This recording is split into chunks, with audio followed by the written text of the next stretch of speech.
Musyawarah Kota Muskot keempat WHDI Kota Jayapura yang bertemakan meningkatkan peran WHDI dalam membentuk generasi muda Hindu yang modern dan berbudaya.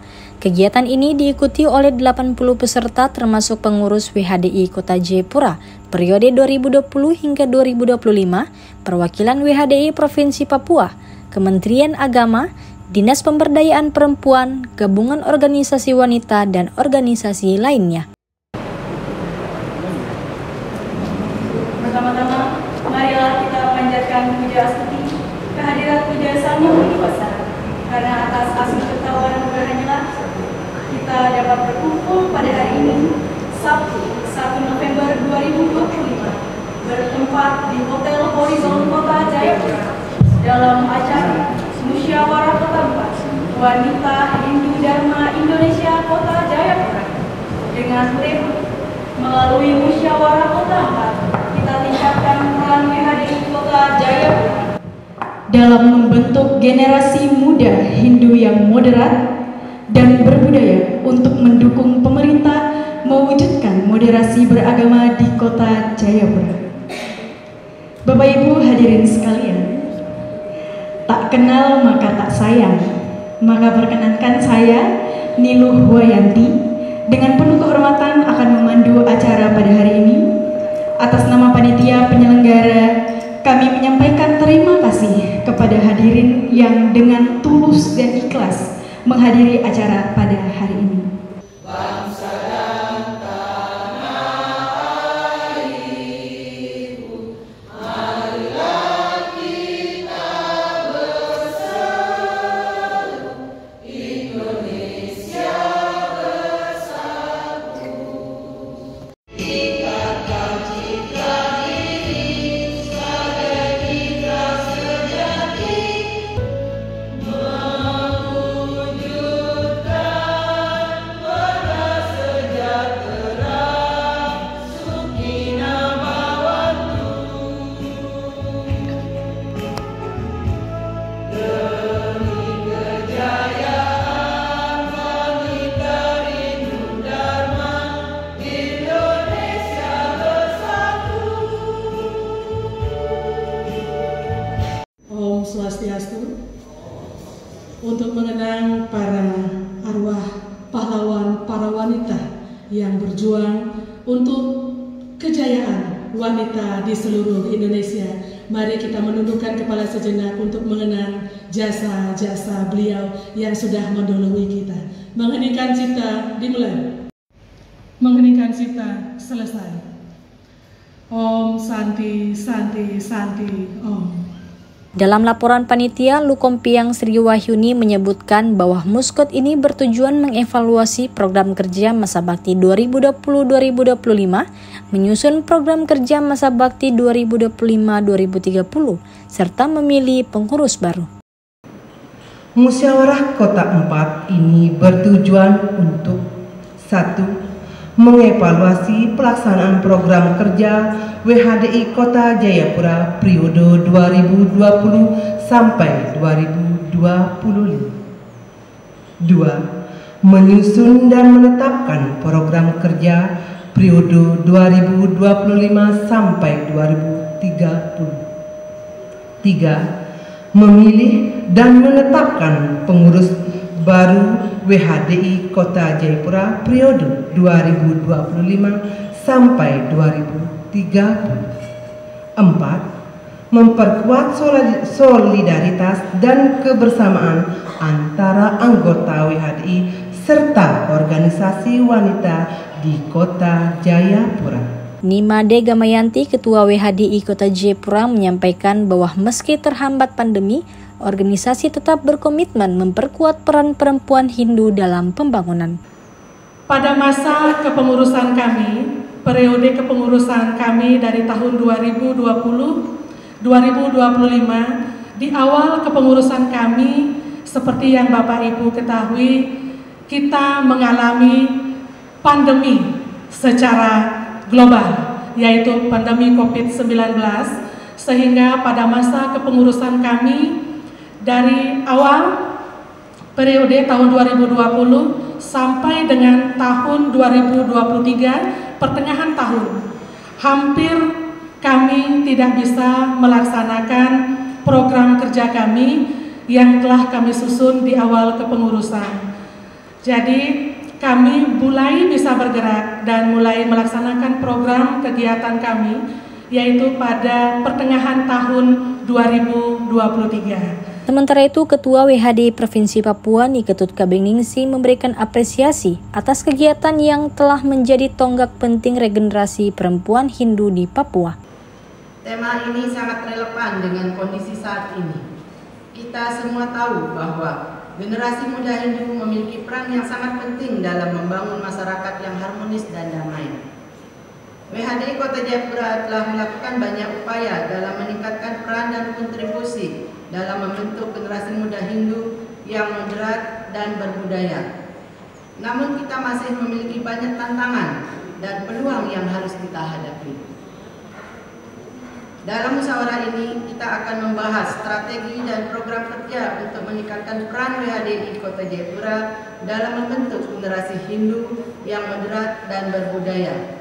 Kita juga akan membahas bagaimana kita dapat mendukung moderasi beragama di Kota Jayapura. Sekretaris GOW Kota Jayapura Subaida mewakili Ketua GOW Kota Jayapura. Ia menyampaikan dukungannya terhadap tema yang relevan dan moderasi beragama.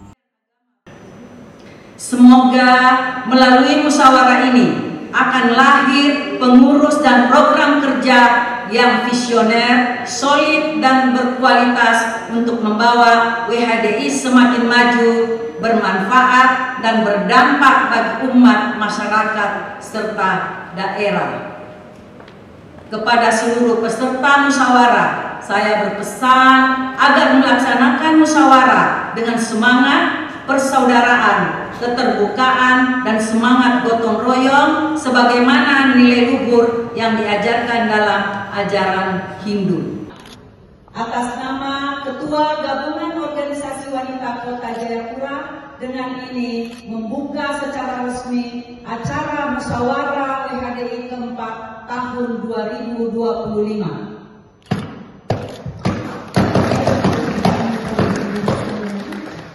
Terima kasih.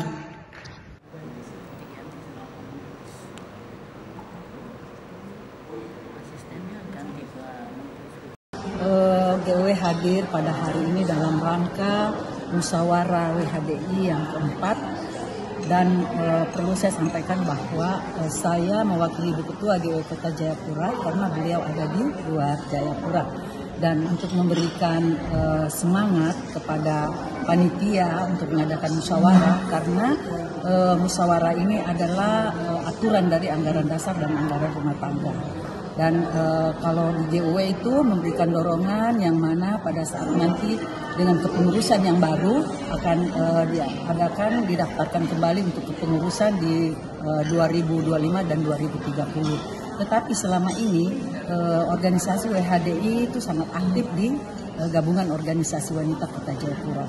Dan kita bersyukur pada hari ini kita semua lihat momen yang begitu bagus di dalam mereka musyawarah Kota Jayapura. Kegiatan musyawarah Kota 4 WHDI Kota Jayapura dilaksanakan hari ini karena memenuhi ADART, di mana masa bakti kepengurusan 5 tahun sudah selesai, maka harus melaksanakan musyawarah. Dengan harapan dengan adanya musyawarah ini bisa membuat program kerja dan mengevaluasi kinerja ya kepengurusan yang ada, kemudian memilih pengurus yang baru. Harapan kami dari HDI Provinsi Papua, pengurus yang nanti terpilih siapapun dia bisa bersinergi dengan pemerintah Kota Jayapura, bisa bersinergi dengan organisasi-organisasi lain yang ada di bawah naungan GUI Kota Jayapura. Dari tahun 2020 sampai dengan di pertengahan tahun 2023, seperti yang kita tahu, kita pandemi COVID-19, jadi program kami baru bisa laksanakan di tahun 2023 pertengahan sampai dengan hari ini.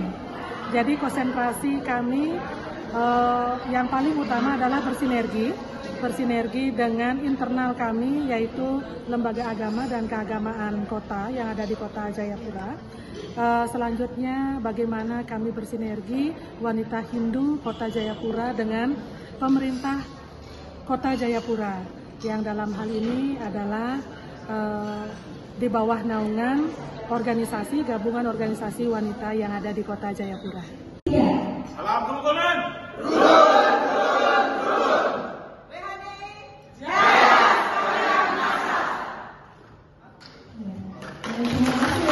Kegiatan ini juga diisi dengan materi dari Dinas Pemberdayaan Perempuan, Perlindungan Anak dan Keluarga Berencana Provinsi Papua mengenai pemberdayaan perempuan dan perlindungan anak. Oleh karena itu, pada kesempatan yang berbahagia ini, kami mengundang seorang narasumber yang expert di bidang ini, di mana beliau akan membawakan materi tentang hak-hak perempuan dan anak serta bagaimana menyikapi ketika terjadi tindakan kekerasan. Kalau ini banyak karena memang disuruh bicara kekerasan. Kemudian perundungan atau bullying. Perundungan atau bullying ini dia bisa di fisiknya, bisa di psikisnya. Tetapi itu membedakannya itu dia di tiap waktu. Bisa jadi tadi ya kayak wanita idaman lain ya, bapak kasih tinggal mama dengan anak-anak tanpa membiayai keluarga itu, tidak kasih uang 1 sen pun. Nanti sudah sakit-sakit baru datang cari 01. Yang 01 bilang, yo si sakit ya kau datang kemari. Nanti saya urut di batu ini. Bagaimana triknya atau bagaimana kita menanamkan pemahaman kepada para korban, misalnya ada di lingkungan kita, ada korban kekerasan. Kadang-kadang begini Bu, terutama di dalam lingkungan keluarga. Misalnya istri kena tempeleng dari suaminya begitu. Kadang-kadang mereka akan melapor Bu. Kenapa? Karena ketika melapor, aib rumah tangga itu terbongkar di luar, gitu. Nah, bagaimana caranya ketika kita mendapati tetangga ataupun mungkin salah satu dari anggota WHDI kena masalah seperti itu, bagaimana caranya untuk kita memberikan pemahaman kepada korban ini untuk berani lapor, gitu. Karena ketika akan lapor pastinya akan dikonsumsi publik. Wah, ternyata keluarganya begini ya, gitu. Nah, itu yang mungkin perlu memberikan pemahaman. Nah, mohon diberikan kami satu trik atau cara untuk memberikan pemahaman kepada korban untuk berani lapor diri ketika menghadapi kekerasan.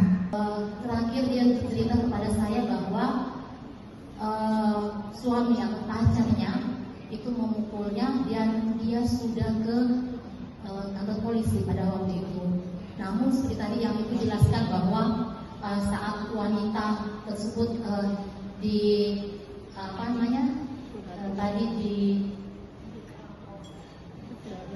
ditusuk di pahanya berdarah-darah ke kantor polisi. Di sana petugas bertanya surat nikah. Hal ini sama juga Ibu. Jadi dia ke kantor polisi dan pada saat ditanya statusnya dan dia jawab pacar saya, petugas sepertinya langsung kayak mengangkat tangan. Nah, yang saya ingin tanyakan bagaimana dalam menyelesaikan kasus tersebut Ibu, karena ini kasus ini berlanjut terus. KDRT ataupun pada anak ini bagaimana kita kayak kan selalu anak jadi korban ya Ibu kalau orang tua ada kasus KDRT. Bagaimana sikap kita orang terdekat atau mungkin dari Ibu sendiri menyelesaikan menangani psikis anak gitu dengan korban KDRT dari orang tua. Apakah dari pemberdayaan perempuan ada tim khususnya untuk anak-anak tersebut? Setelah itu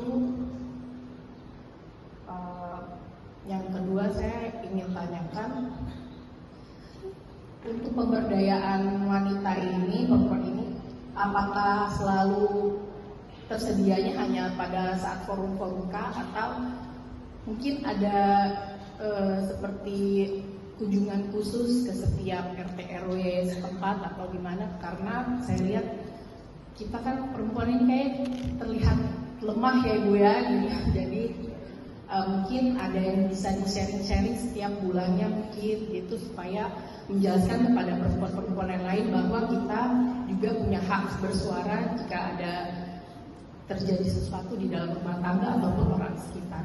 Harusnya ditolong, baru nanti kita lengkapi.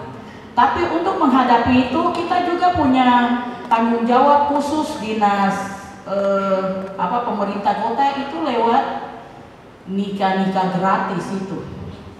Seperti itu ya. Untuk tantangan yang Ibu bilang, kemarin kita baru susun program untuk 2026 dan itu salah satu ketua DPR mitra kita Ibu Watak itu dia sampaikan, Ibu Betty, masyarakat nih kalau turun nih dong bilang memang kita punya dana terbatas, jadi kita bikin di gereja, terus kita kumpul kayak dari kelurahan gitu, langsung kita bikin di kantor distrik, rame-rame atau di aula PKK.